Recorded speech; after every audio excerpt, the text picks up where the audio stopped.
Hello and welcome to the Papyrus Global TV News Update. I am Christiana Babayo. Before we begin, here are the headlines. Rivers State declares challenges surmountable despite political turmoil. Former Senator labels Nigerian democracy a source of chronic pain and death. Kano Assembly in disarray as mass defections cement APC dominance. NLC and FCTA workers storm industrial court to demand Wike's removal. APC flags hoisted at Kano Government House ahead of Governor Yusuf's return to party. Federal government declares tax overhaul a triumph for low-income earners.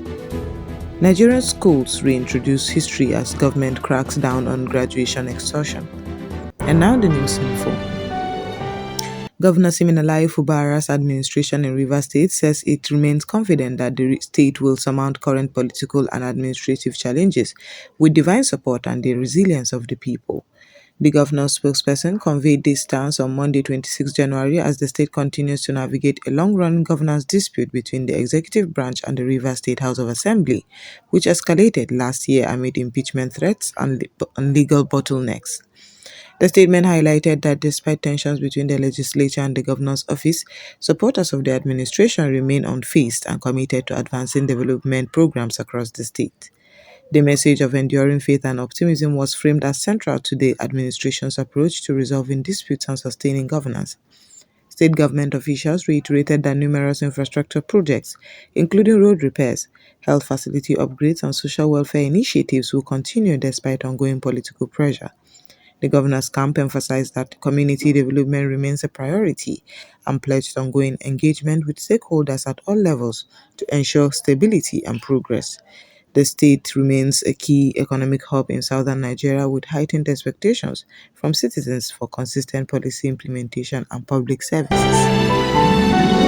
Human rights advocate and former Senator Shehu Sani has criticized the state of Nigerian democracy since the return of civilian rule in 1999. Describing it as a system that has become a killer pill, a source of pain and death for citizens rather than a driver of meaningful social progress. In a public address on Monday, 26 January, the activist argued that Nigeria's democratic system has failed to deliver on its promises of security, accountability, and inclusive governance. He said recurrent issues such as political violence, corruption, economic hardship, and constitutional weaknesses have diminished public confidence in democratic processes. Sani outlined that the recurring cycle of elections, political competition, and elite contestation has often not translated into tangible improvements in citizens' lives. He cited persistent insecurity in multiple regions, economic instability, and governance challenges as symbols of systemic failure. The outspoken critic highlighted that violence and loss of lives associated with election disputes, partisan conflict, and security operations have starkly illustrated the gap between democratic ideals and lived realities for many Nigerians. His remarks come as Nigeria prepares for the 2027 general elections, with political campaigns intensifying and public discourse increasingly focused on structural reforms, national cohesion, and democratic renewal. Political analysts say Sani's critiques echoes widespread frustration among Nigerians, particularly youth and civil society groups, who feel that democratic institutions have at times been manipulated for personal and sectional gains. 21 lawmakers from the Kano State House of Assembly have officially defected from the New Nigeria People's Party (NNPP) to the All Progressives Congress (APC), further consolidating the ruling party's legislative strength in the state. The defections follow the recent resignation of Governor Abba Kabir Yusuf from the NNPP and his expected formal return to the APC. The lawmakers publicly announced their defection on Monday, aligning themselves with the governorship and reinforcing political realignment ahead of the 2027 general election. The move signals broad support from for the governor's leadership and is expected to shape local political dynamics in Kano. The members who defected include the Speaker of the House, Jibril Ismail Falgore, Rogo constituency, and Mohammed Bello Butu, Tofa Rimin Gado constituency, who served as Deputy Speaker, and other key party leaders in the National Assembly. The defections coming shortly after Governor Yusuf's resignation from the NNPP reflect a growing trend of political consolidation within the APC in northern Nigeria, As of this report, formal membership registration events and party welcoming ceremonies are expected to take place in Kano following the flag hoisting of APC insignia at the government house earlier in the week, signaling swift acceptance of the defectors into the ruling party.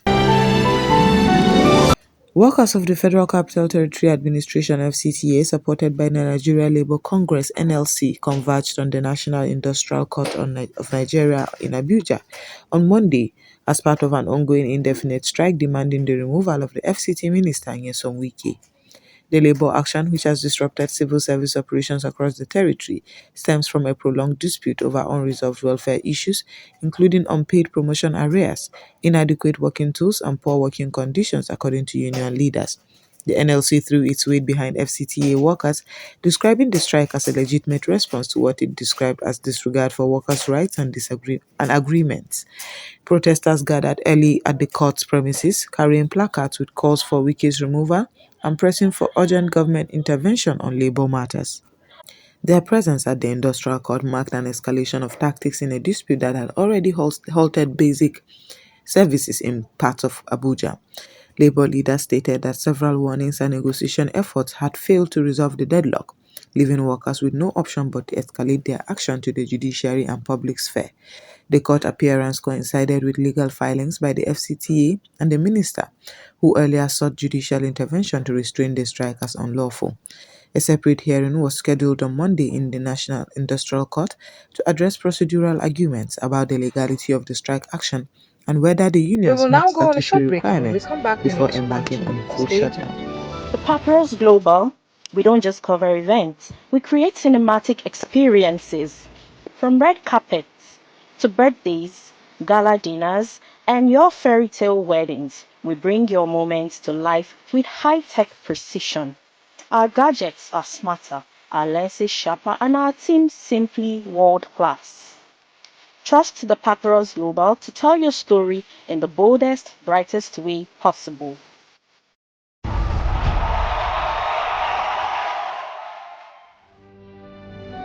Welcome back, and now the news.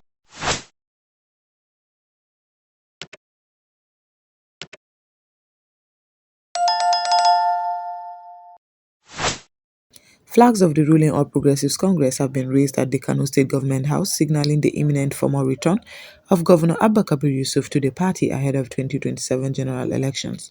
The symbolic move followed months of political realignment after the governor resigned from the New Nigeria People's Party (NNPP). The presence of APC colours and insignia at the Government House reflects preparations for Governor Yusuf's official registration as a party member. He is expected to complete the process on Monday, January 26th, alongside lawmakers and local government chairmen loyal to him. The development marks a significant shift in Kano's political landscape after Yusuf's earlier victory under the NNPP platform in the 2027 gubernatorial election, which ended the APC's long grip on the state. The move also comes amid speculation that closer alignment with the ruling party will facilitate stronger cooperation between the Kano state government and the federal government, aiming to improve infrastructural development, enhance security coordination, and streamline service delivery across the state. Ahead of the formal reception, preparations are underway for party leaders to welcome the governor, including the expected return of national APC figures to participate in local events and an electronic membership registration drive in Kano.